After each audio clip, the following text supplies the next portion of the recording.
happening around Mitchell Johnson and David Warner. Do you know why?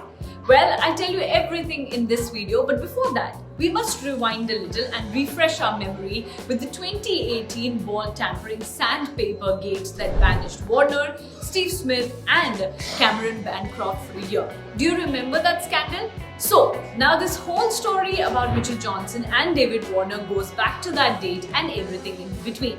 Let's check it out, what all happened between the two and how this whole thing has become a huge controversy.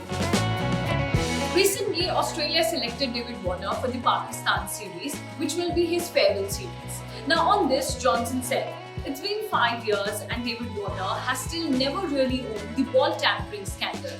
Now the way he's going out is underpinned by more of the same arrogance and disrespect to our country."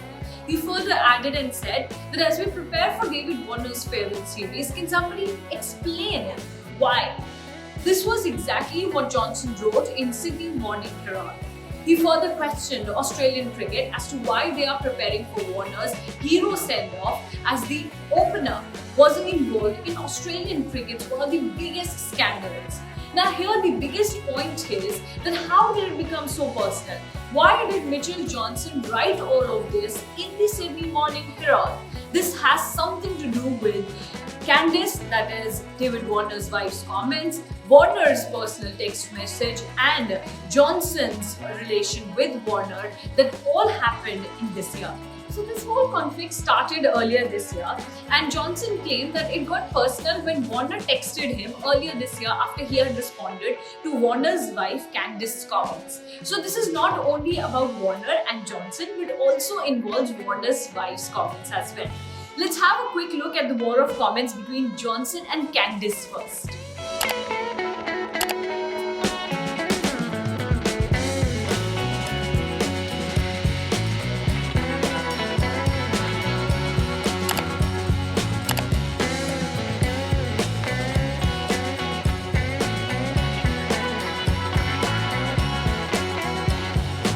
Now you checked out all the comments.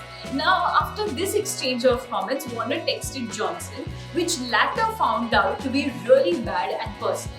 So what actually happened that Warner might have texted something to Mitchell Johnson and Johnson found those comments, that exact personal text, to be really bad and personal.